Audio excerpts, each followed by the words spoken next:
taken the Leave No Trace course before, and 2, to help you come up with cool and great activities for your Cub Scouts to present Leave No Trace, especially right now during the COVID and shelter in place. So without further ado, I'm going to go ahead and start my presentation. I'm going to share my screen here.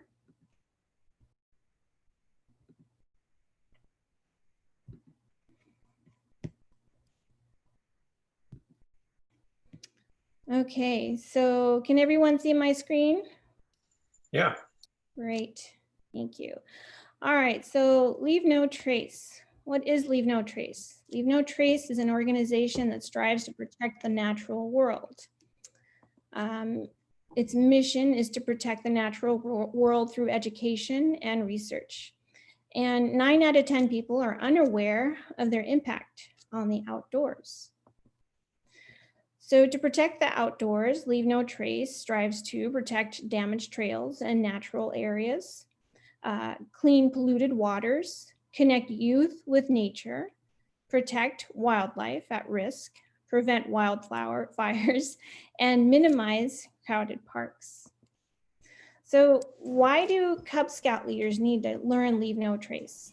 Well, the big reason is because we need to teach and educate our Cub Scouts about Leave No Trace, and we as leaders have to practice Leave No Trace as well. Excuse me, Carol, I'm only seeing your first slide. It's Really? not advancing. Oh no.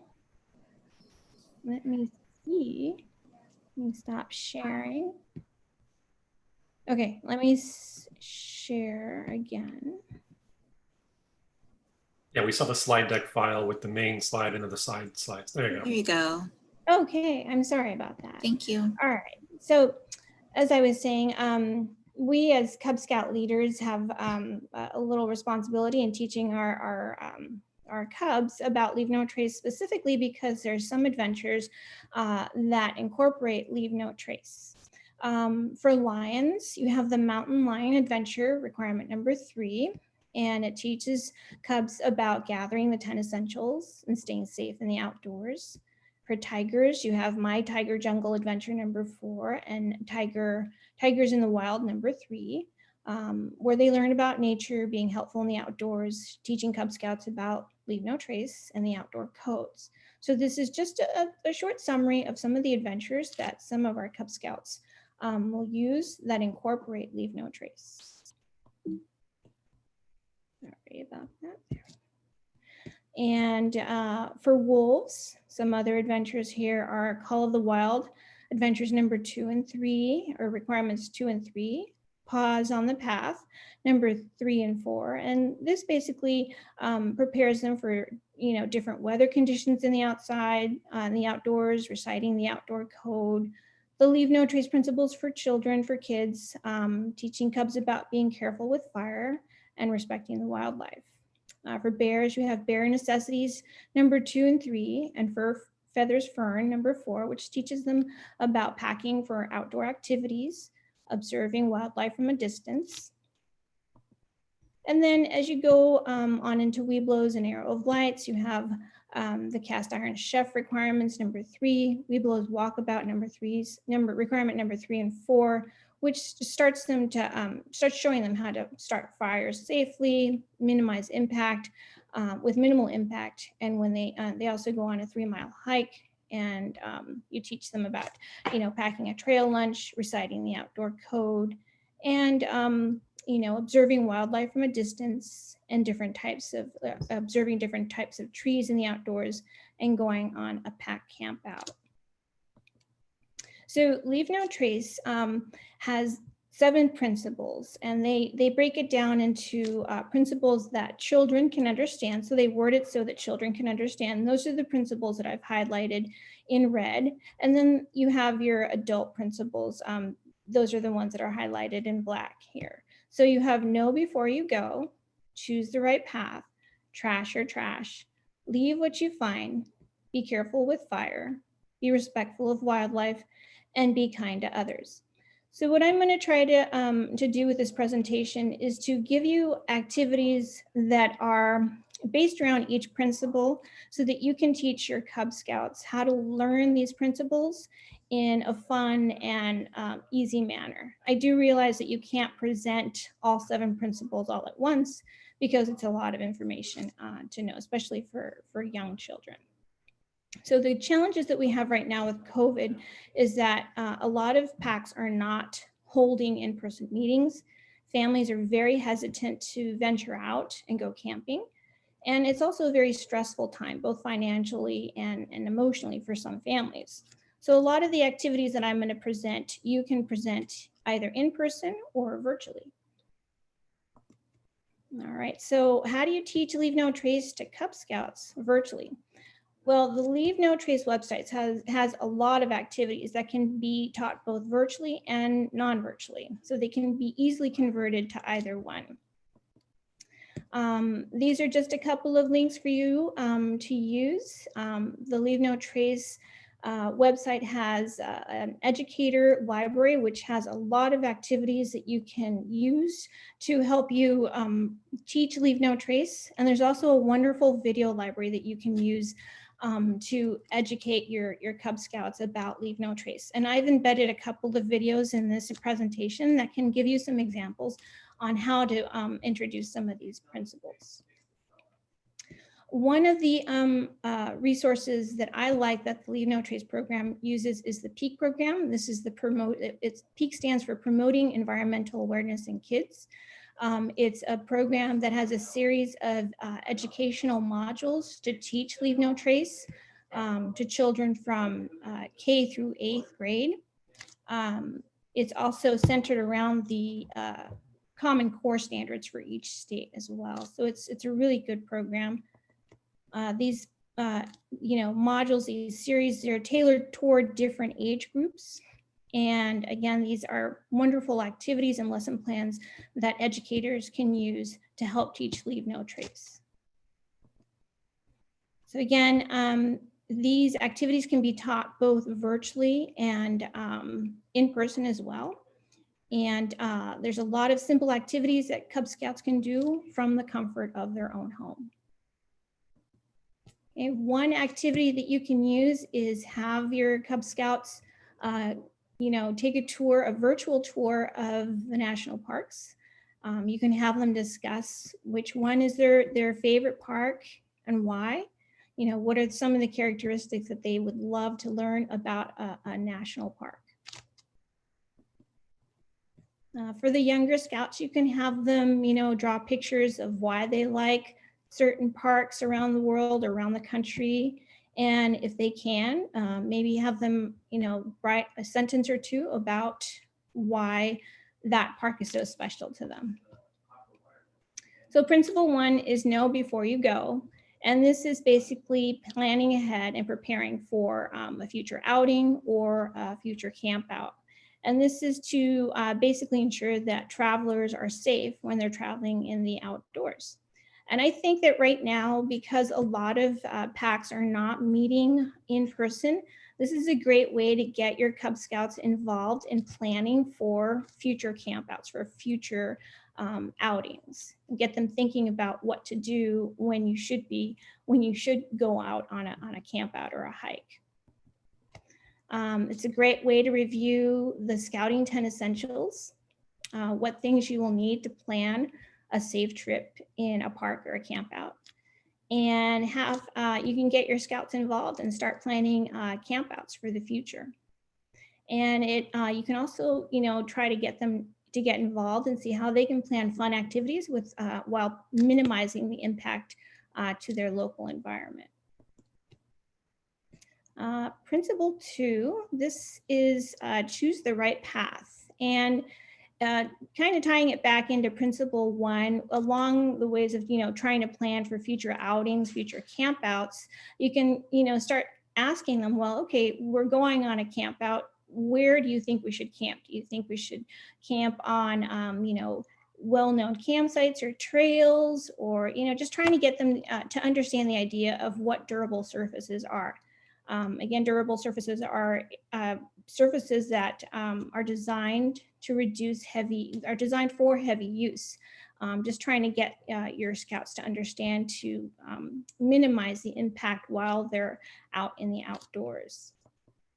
So one way to get them to understand those first two principles is to plan a virtual camp out. And I don't know how many of you are doing this, but you know, a lot of scouts love camping. And if you tell them that, yeah, we're going to have a camp out there, they get really excited. Right now we can't, you know, I don't know how many Cub Scouts are or packs are camping. But if you do a virtual camp out where you have the scouts camp in their backyard, it allows them to start, you know, practicing for a real camp out. They can get out the tent that they have and start practicing to set up the tent. They can find a durable surface in their backyard. They can practice setting up their sleeping bags and getting their tent essentials, everything that they would need for future campouts. If they don't have a backyard, an option is to camp indoors. And try to make it as realistic as possible. Again, these are just ideas to get your Cub Scouts involved now and also for preparing for future campouts in the future. They can bring all the 10 essentials that they need for any future campouts and go over them as you go along. And again, you can find a durable surface indoors and make it as fun as you can when you plan these little activities. And again, if they don't have a tent, that's no problem. They can create a fort indoors. They can get as creative as they can. You know, try to bring everything that they would bring on any camp out or outing. So this is a video that I'm going to show you. This is a Leave No Trace video, and this is going to illustrate how this activity can be done at home. And it's just a really fun activity that you can get your Cub Scouts involved in, and they can go over the principles of Leave No Trace in a fun and creative way. Please let me know if you can't hear the video or see the video.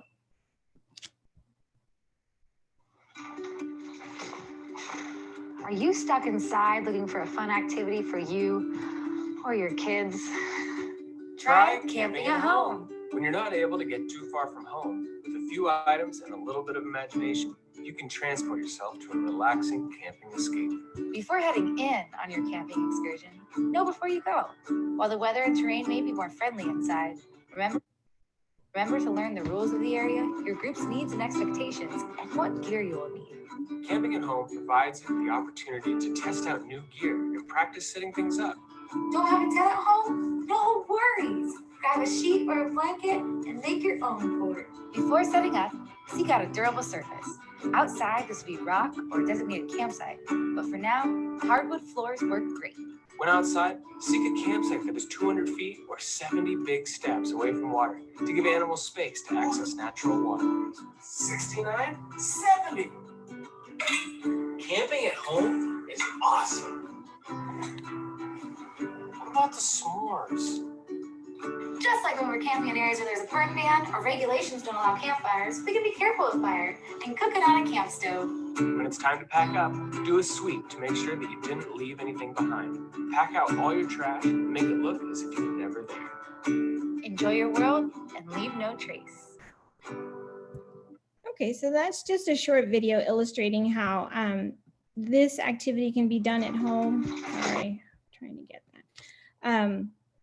And you know, just a way of engaging your Cub Scouts right now and reinforcing some of those Leave No Trace principles.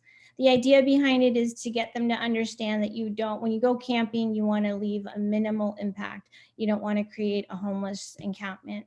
And as cool as it is to camp near water, the idea is to camp at least 200 feet away from water, to prevent animals from not having access to that water source.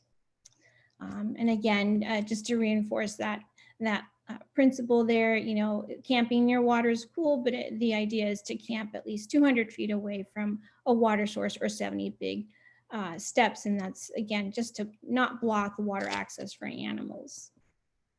And another cool little activity that you can incorporate is you could create a water source during your virtual campouts. You know, you can have the kids have a kiddie pool full of water, and they can set up their tents 200 feet away from a water source. Just anything to make it fun and realistic so that they can get the idea behind these two principles. Another activity that you can incorporate into your den meetings is, you know, talking about water pollution. You know, try to teach your Cub Scouts about how to minimize water pollution. You can teach them about some things that pollute the water sources in our camping areas.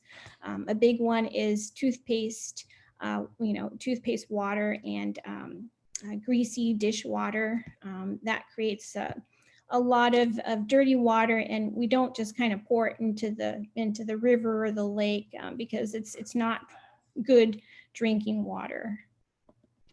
And again, this is just another little video, again, from the Leave No Trace video library that you can use.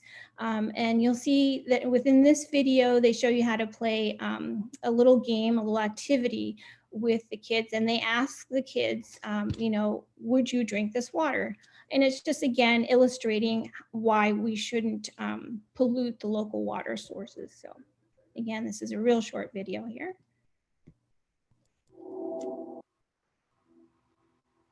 Hi, I'm Erin from the Leave No Trace Center for Outdoor Ethics, and today we're playing the game, Would You Drink It?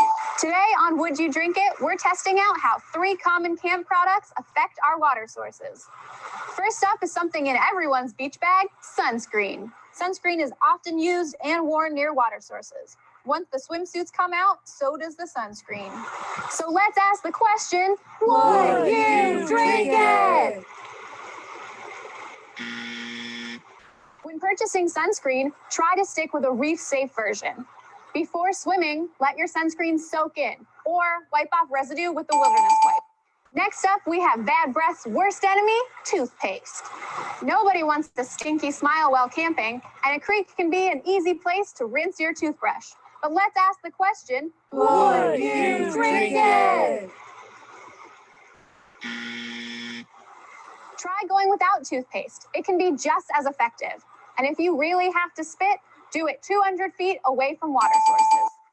Last up is the 3-in-1 dishwashing, body scrubbing, shampooing, biodegradable soap. Biodegradable soap is used for all kinds of camp chores. Often, these happen near a water source. So let's ask the question, would you drink it? While biodegradable soap is a better option than traditional soap, it's still not something we want to put in our water sources. Anytime you're using it, make sure you're 200 feet or 70 big steps away from water. Thank you so much for playing. All right, so again, that's just another activity that you can incorporate into your den meetings or pack meetings to illustrate why, you know, polluting water is not good. These are just some examples of what durable surfaces are, so that you can, you know, help your Cub Scouts understand what the word durable surface means. It means anything that, again, doesn't, you know, that can be well traveled on, or, you know, can withstand a lot of good travel.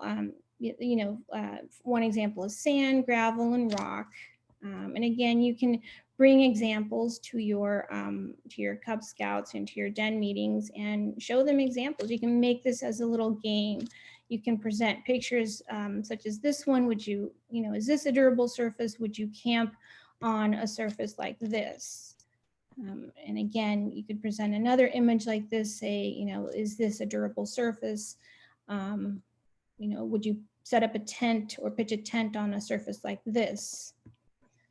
And just to bring up another activity that you can do indoors, because a lot of families are not venturing outdoors, they're not interested in hiking because of COVID, you can create a trail map, have the kids create a small trail map indoors, and they can create a durable surface to hike on, whether around their neighborhood or within their home.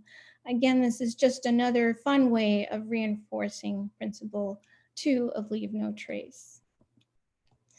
And I like I'd like to use this time, you know, we're not being as active as packs and as troops right now, but it's a great way to start teaching your scouts about, you know, reading a trail map, reading trail markers, and introducing, you know, the simple terrain features that they can start identifying on trail maps.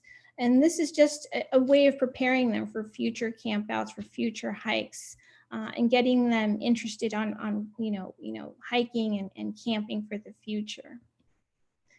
These are just examples again of different non-durable surfaces. This beautiful meadow would not be, even though it's beautiful, you try not to camp on a surface such as this.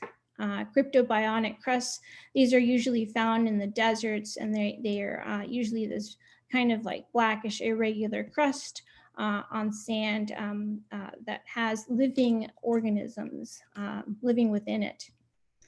Just again, another description of what cryptobionic crust is.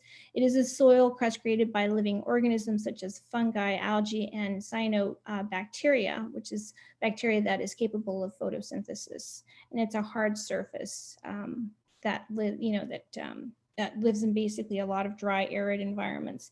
And even though it looks cool and neat, you should try to, you know, maybe not have your Cub Scouts trample all over it. It is a living crust. This is another little video. Again, I'm just trying to show you the different options that the Leave No Trace website has to kind of illustrate and show your Cub Scouts what these big words means and what these environments look like.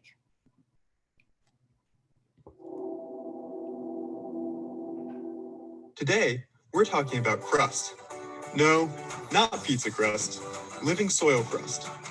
Living soil crust, also known as cryptobiotic soil, is a hardened layer made up of living organisms such as cyanobacteria, fungi, algae, and mosses, as well as non-living soil.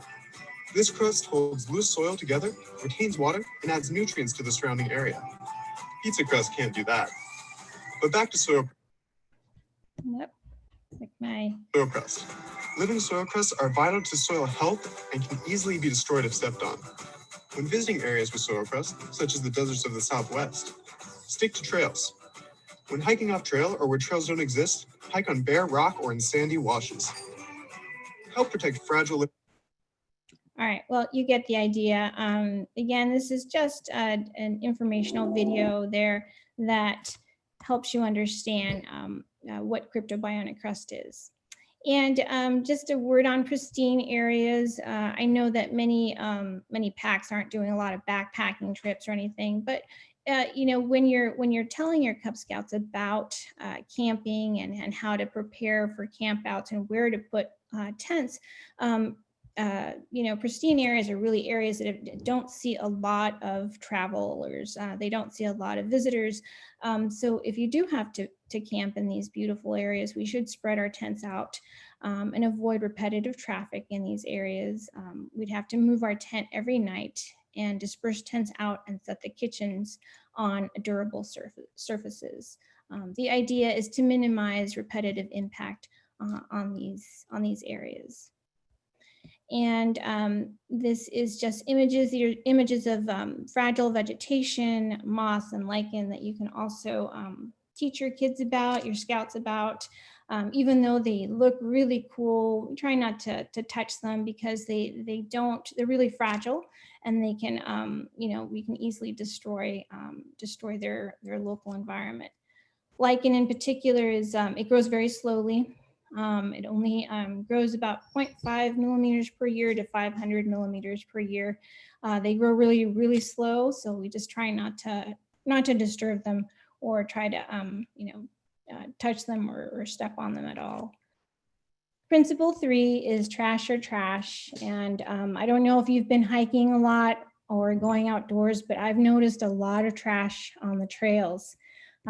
So if you are starting to hike with your pack, with your scouts, try to, you know, teach them about, you know, if you're going to pack something in, you got to pack it out, carry your trash out, and not leave it lying around on the trails.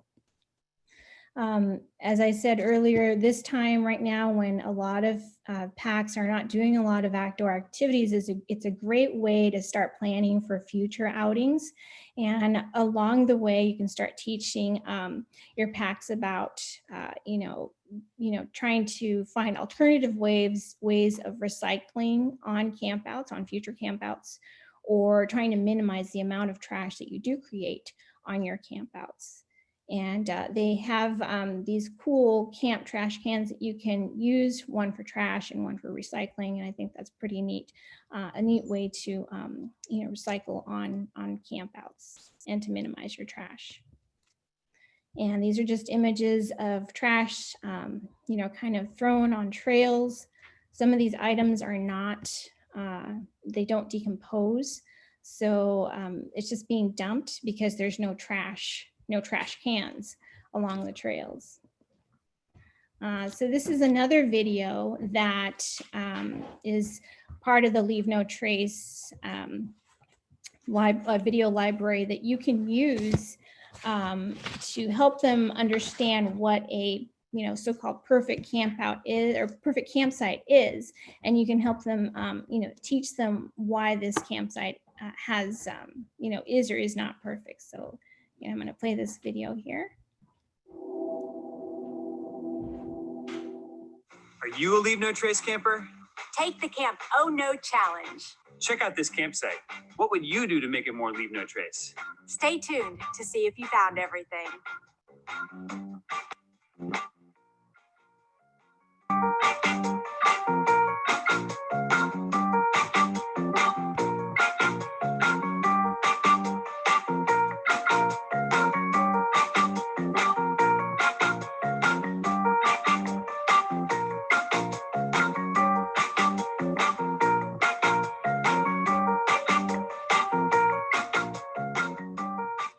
How'd you do?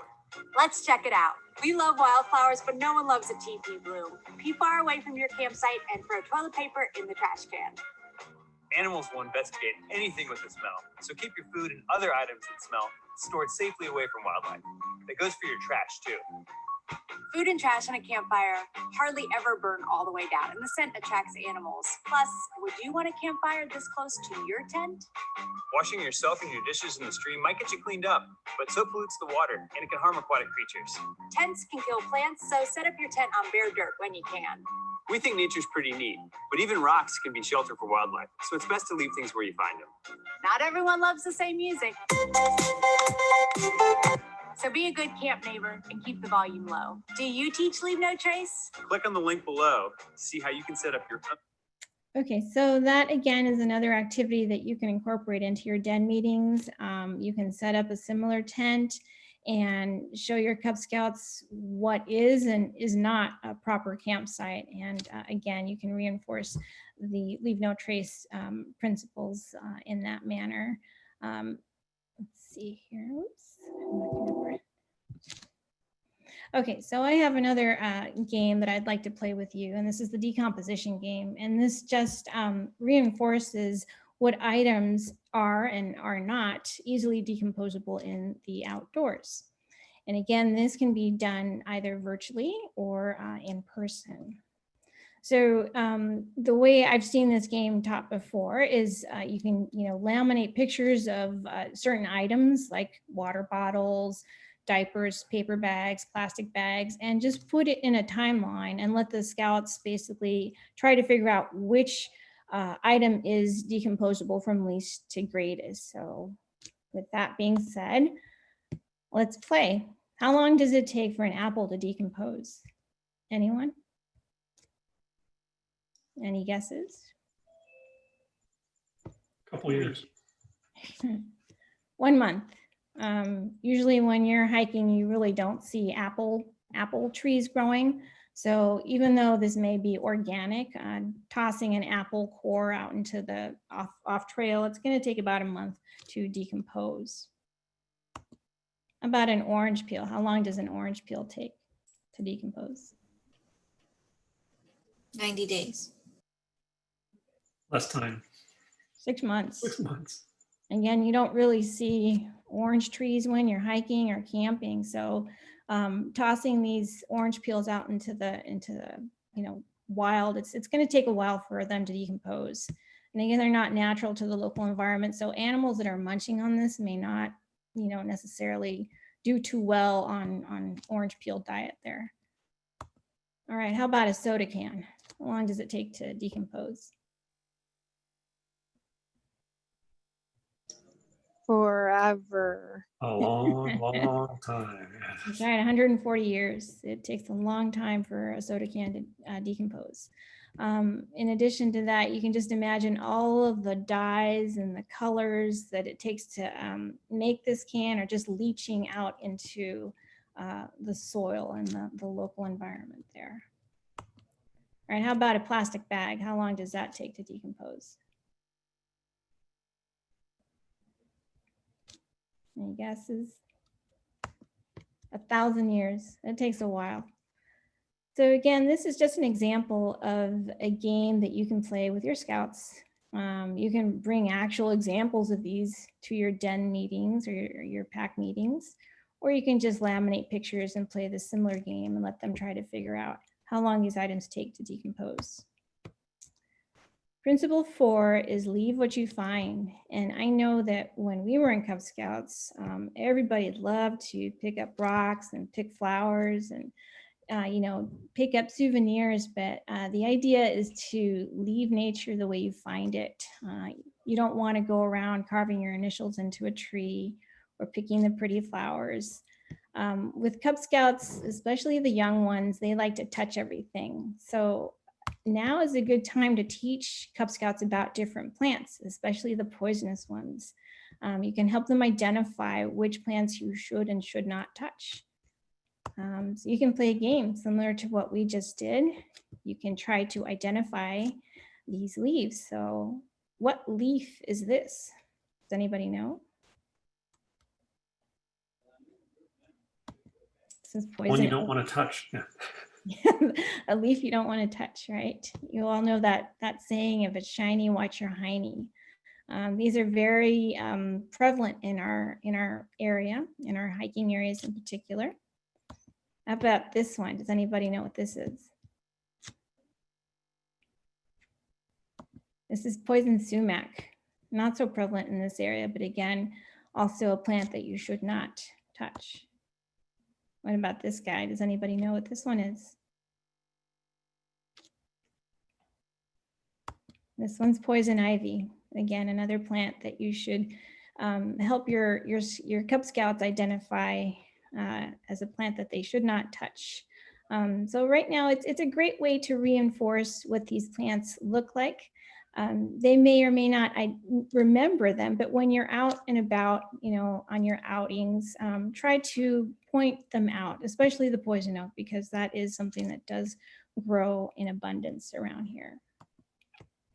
Another activity you can do that allows kids to, bring nature home is, you can do a fun activity like a leaf activity where they do leaf rubbings, and they can collect leaves that have fallen on the ground and make these cool little art designs. Now, granted, this leaf looks pretty green, so I wouldn't pick up pick the green ones off the leaves, but the ones that they found on the ground should be fine.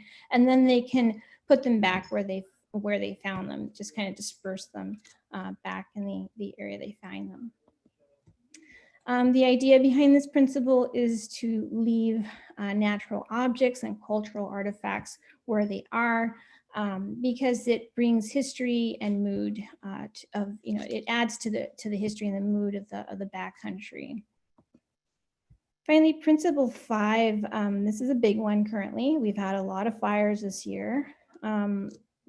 Right now it is a good idea to try to introduce the idea of being careful with fire. If you do plan on going on future campouts, teach your Cub Scouts about using camp stoves. If you are going to have a campfire, preferably use campfire rings, existing campfire rings. And if you are going to build campfires, make sure that you use you build them in areas where there is abundant wood, and also try not to cut or strip wood from young trees or young vegetation. You can introduce the idea of what camp stoves are, the different types of camp stoves, and how to begin to build a safe fire and the types of fires that they could do safely. You have your teepee fire here, your lean-to, and your log cabin fires. And again, this kind of it leads them and helps them introduce these ideas, the ideas of how to build a safe fire, because later on, if they do continue in scouting, these are some of the types of fires that they will be building later on in their scouting career. And again, it's just an introduction for Cub Scouts to learn. Principle 6 is respect wildlife. You should observe wildlife from a safe distance. Large groups can make animals, they can disturb them or frighten them. And especially with little kids, we should teach them to travel quietly in the wild because again, it could stress out some of these animals. And also animals can harbor a lot of harmful diseases. We don't see a lot of buffalo in our area. I think the most I've seen locally is boars and deer, maybe some of the wild turkeys. But again, you should teach Cub Scouts to be respectful of wildlife. And I know that there's a lot of cool insects out there, but we again should just teach them to keep their distance, especially the little ones, because they may want to touch some of these poisonous insects or approach them without knowing what they may do. This picture I actually took recently on one of my local hikes. It kind of freaked me out because it just kind of crawled out onto the trail. And a little tidbit of information which I just found out recently is that tarantula mating season, I believe, is late August to early October. So just keep that in the back of your mind if you are venturing out with your packs. And what we don't want to do, we don't want to antagonize any of these animals because we just don't know how they're going to react. And we don't want this to happen. We don't want them to encroach into our campsites because our campsites are not being well maintained or because we left food out in the open, and we certainly don't want to approach these animals. I think the rule of thumb is if you can cover it with your thumb, you're at a safe distance. If you can't, then you're too close. And finally, principle 7 is to be kind to others. In particular, right now, if you are venturing out with your pack, with your dens, be mindful, be courteous towards others. In particular, right now, make sure that you are a good, safe 6 feet away from each other, and try not to crowd any of the trails if possible. And finally, the council would like me to remind you that they do have an updated guidebook with reference to COVID-19. If you are restarting your packs, your meetings, make sure that you go over what guidelines you need to start your meetings safely. And that's it. Thank you very much for joining me. I hope I've given you some ideas for introducing Leave No Trace to your packs. I hope it helps in some way. I know that a lot of packs are having a lot of trouble retaining some of their memberships, but some of these activities are really fun and they can be easily converted into in-person activities. So with that, does anybody have any questions? Comments? Right. Carol, I thought that was a great presentation. I got lots of ideas for our pack meetings and den meetings, and maybe some I could share with my son's troop. I was wondering if you would be able to share the slides. So I asked that question, and I've been told that the council will eventually be able to share this whole presentation, but they're working out the kinks. The links I've embedded into my presentation, they're hyperlinks so that you can just click on them and go to the websites that you want to go to. But I don't know the direct answer to that. So, but I do know that eventually it will be online at some point. Okay, I did take notes. Thank you. I hope it helped. All right. Okay, that's it. I don't have anything else unless anybody else has any questions. All right, That was great. nice. Thank you, Carol. Thank you. Thank you for joining me. Thank you very much. Thanks. All right, bye guys.